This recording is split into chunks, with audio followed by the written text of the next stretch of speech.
ଖେଳିଲେ ସେମିତି ଆମେ ମଧ୍ୟ ଖେଳି ପାରିଥାନ୍ତୁ।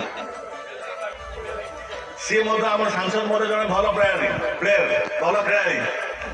ସିଏ ବି ହକି ଫୁଟବଲ ଏ ଖେଳ ଖେଳୁଥିଲେ ଏବଂ ବିଶେଷ ଭାବେ ଆଜି ସେ ଅତ୍ୟନ୍ତ ଖୁସି କହୁଥିଲେ ଯେ ପିଲାମାନଙ୍କୁ ଦେଖିଲେ ଆମ ଖେଳାଳି ପିଲାମାନଙ୍କୁ ଦେଖିଲେ ଅତ୍ୟନ୍ତ ଖୁସି ଲାଗୁଛି। ଏବଂ ସିଏ ମଧ୍ୟ ଆଜି ଆମର ଏଇଠି ଅତିଥି ଭାବେ ଯୋଗ ଦେଇଛନ୍ତି ଏବଂ ସଦାବେଳେ ସେ ଯୁବ ଉନ୍ମାଦନା ସେ ଯୁବକ ସମୟରେ ଯେଉଁ ଉନ୍ମାଦନା ଥିଲା ତାଠୁ ଉନ୍ମାଦନା ଆହୁରି ଅଧିକା ବଢ଼ିଯାଇଛି ଏବଂ କାମ କରିବା ପାଇଁ କାର୍ଯ୍ୟ କରିବା ପାଇଁ ଉତ୍ସାହ ଆହୁରି ବଢ଼ିଯାଇଛି। ଆମେ ସେମାନଙ୍କୁ ବିଶେଷ ଭାବେ ଏଇଠି ଆମର ରାଜ୍ୟ ଯୋଜନା ବୋର୍ଡ ସଦସ୍ୟ ସାହୁପୁରନେ ମଧ୍ୟ କହୁଥିଲେ ଯେ ଘରେ ବସିବ ଟିଭି ଦେଖିକି ଲେଜେଇ ରହିବ ସେ ବୁଢ଼ା, ଯିଏ ବାହାରେ ତାର କର୍ତ୍ତବ୍ୟକୁ ଠିକ୍ ଭାବରେ କରିବ। ଆଜି ପଲିଟିସିଆନ୍ ହଉ କିମ୍ବା ଚାକିରିଆ ହଉ କିମ୍ବା ବ୍ୟବସାୟୀ ହଉ ସିଏ ହେଉଛି ଯୁବକ।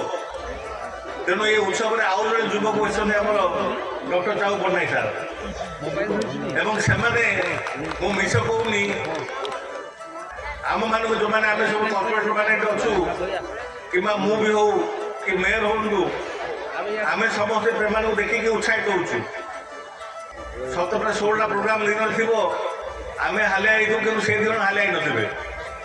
ଆମେ ତାଙ୍କୁ କମ୍ପିଟିସନ୍ କରିବା ପାଇଁ ଯାଇକରି ନିଜ ଲାଜକୁ ନିଜେ ଲୁଚେଇକି ତାଙ୍କ ପଛରେ ଦୌଡ଼ୁଛୁ। ମୁଁ କହିବାର ଉଦ୍ଦେଶ୍ୟ ହେଉଛି ସେଇ ଉତ୍ସାହ ସେ ଉଦ୍ଦୀପନା ଆମ ସମସ୍ତଙ୍କ ପାଖରେ ରହିବା ଦରକାର। ଯେଉଁ କଥା ଆମର କାନୁନକୁ କହୁଥିଲେ ଉଦ୍ଘୋଷକ ମଧ୍ୟ ଆମେ ସେଇ ଯାଇ ବଞ୍ଚିବାର ନାହିଁ। ଆମେମାନେ ମଧ୍ୟ ନିଶ୍ଚିତ ଯୁବକ ହେଇ ବଞ୍ଚିବା। ଯେଉଁ କଥା ମାନନୀୟ ମୁଖ୍ୟମନ୍ତ୍ରୀ ଆଜି ପ୍ରୟାସ କରିଛନ୍ତି ଆମ ଭିତରେ ଗୋଟେ ନୂତନ ଉନ୍ମାଦନା ସୃଷ୍ଟି କରିବା ପାଇଁ। ଯଦି ଆମେ ଖେଳିବା ତାହେଲେ ଯୁବକ ହେଇକି ବଢ଼ିବା।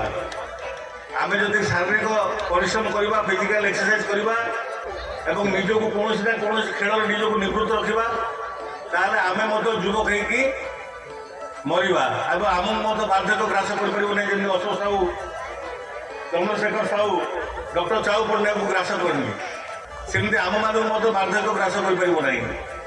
ମୁଁ କହିବାର ଉଦ୍ଦେଶ୍ୟ ହେଉଛି ପିଲାମାନେ ମଲା ଯାଏ ଶାରୀରିକ ପରିଶ୍ରମ ଫିଜିକାଲ ଏକ୍ସରସାଇଜ କରିବା ଦରକାର ଏବଂ ବିଶେଷ ଭାବେ ଏହି ସମୟରେ ଯୁବ ବୟସରେ ତ ନିହାତି ଦରକାର। କାରଣ ଆପଣମାନେ ଯେତେ ଫିଜିକାଲ ଏକ୍ସରସାଇଜ କରିବେ ଆପଣ ମସ୍ତିଷ୍କ ସେତେ ସ୍ଥିର ରହିବ ଏବଂ ଆପଣ ଖରାପ ବାଟକୁ ନ ଯାଇ ଆପଣ ଭଲ ବାଟରେ ରହିବେ ଏବଂ ଯେଉଁମାନେ ପାଠ ପଢ଼ୁଛନ୍ତି ସେମାନଙ୍କ ପାଠ ମଧ୍ୟ ଭଲ ହେବ। ତେଣୁ ମାନନୀୟ ମୁଖ୍ୟମନ୍ତ୍ରୀର ଯେଉଁ ଉଦ୍ଦେଶ୍ୟ ଥିଲା, ଯେଉଁ କଥା କମିଶନର ମହୋଦୟ କହୁଥିଲେ, ଆଜି ସବୁ କ୍ଷେତ୍ରରେ ମାନନୀୟ ମୁଖ୍ୟମନ୍ତ୍ରୀ ଓଡ଼ିଶାକୁ ରୂପାନ୍ତରିତ କରିଛନ୍ତି। ଆଜି ମନ୍ଦିର ମସଜିଦ କଥା କୁହନ୍ତୁ, ଜଗନ୍ନାଥ ମନ୍ଦିରଠୁ ଆରମ୍ଭ କରି ତରାତାରିଣୀ ମନ୍ଦିର ଯାଏ, ବ୍ରହ୍ମପୁର ଠାକୁରାଣୀ ମନ୍ଦିର ଯାଏ, ଇଭେନ୍ ଛୋଟ ଛୋଟ ଗାଁରେ ମଧ୍ୟ ଛୋଟ ଛୋଟ ମନ୍ଦିରକୁ ମଧ୍ୟ ମାନନୀୟ ମୁଖ୍ୟମନ୍ତ୍ରୀ ଅନୁଦାନ ଦେଇଛନ୍ତି ତାର ରୂପାନ୍ତରୀକରଣ ପାଇଁ। ଆଜି ସମସ୍ତ ସ୍କୁଲକୁ ରୂପାନ୍ତରୀକରଣ କରିବା ପରେ ସେ ସ୍କୁଲଗୁଡ଼ିକ ଯେତେବେଳେ ଆମେ ଯାଇକି ବୁଲି ଦେଖୁଥିଲୁ ଆମ ମନରେ ମଧ୍ୟ ଇଚ୍ଛା ହେଉଥିଲା କିମ୍ବା ଲାଗୁଥିଲା ଏ ଯୁଗରେ ଆମେ ପିଲା ହେଇଥାନ୍ତୁ କି ଆମକୁ ମଧ୍ୟ ଏମିତି ପାଠ ପଢ଼ିବା ପାଇଁ ସୁଯୋଗ ମିଳିଥାନ୍ତା କି। ଆଜି ପିଲାମାନେ ବହୁତ ଖୁସି।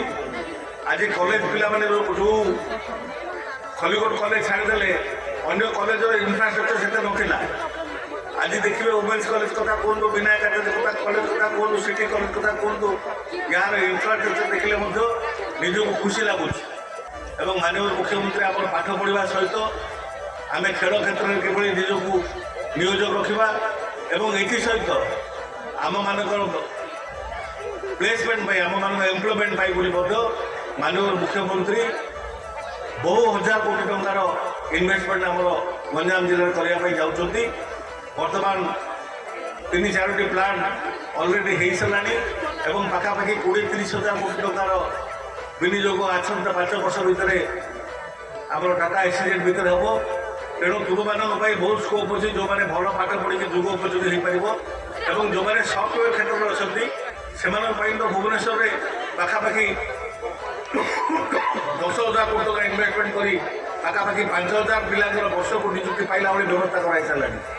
ଦିନ ଥିଲା ହାଇଦ୍ରାବାଦ, ବାଙ୍ଗାଲୋର ଏଗୁଡ଼ା ସବୁ IT ହବ୍ ଥିଲା, ବର୍ତ୍ତମାନ ଭୁବନେଶ୍ୱର IT ହବ୍ ହେଇଗଲାଣି ଏବଂ ଏମାନଙ୍କଠୁ ଭୁବନେଶ୍ୱର କୌଣସି ଗୁଣରେ କମ୍ ନୁହଁ। ଯେତେ ସବୁ ବଡ଼ ବଡ଼ IT କମ୍ପାନୀ ଅଛନ୍ତି ସମସ୍ତେ ଭୁବନେଶ୍ୱର ଅଛନ୍ତି ଏବଂ ଆଜି ଆମେ ଯେଉଁ ପରିବେଶରେ ବସିଛେ ଏ ପରିବେଶ କେମିତି ଲାଗୁଛି ଭାଇମାନେ?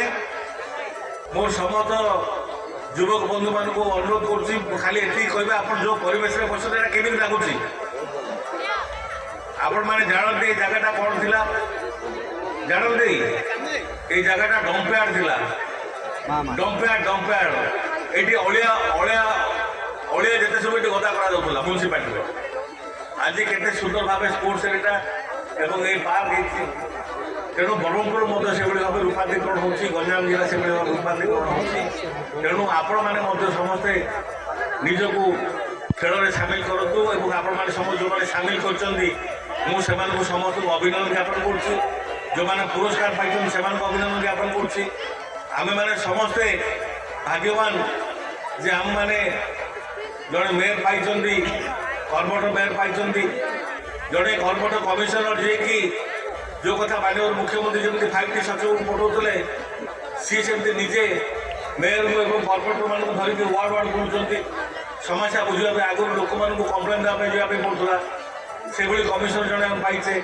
এবং আজি যেতে কর্পোরেটর মধ্যে হয়েছেন সমস্তে প্রায় সমস্তে 80 ভাগ 90 ভাগ কর্পোরেটর সমস্তে নিষ্ঠাপর ভাবে কাম করছেন এবং সমস্তে লাগি পড়ছেন সবু ওয়ার্ডর কিভাবে উন্নতিকরণ হব সবু ওয়ার্ডর কিভাবে রূপান্তরীকরণ হব এবং মাননীয় মুখ্যমন্ত্রীଙ୍କ যে লক্ষ্য রয়েছে তাকে কিভাবে সফল করা সবু কর্পোরেটর মানে নাই মানে লাগি পড়ছেন সেইভাবে তাকে সহযোগ করছেন আমার महानगर निगम समस्त अफिसर मैंने तेणु आज गोटे जो टीम होती टीम डेभलपमेंट और ब्रह्मपुर शहर को रूपांतरण करने जो गोटे टीम आज से सांसद को माने बड़े सयाने अपनी सूझबूझ की ही माने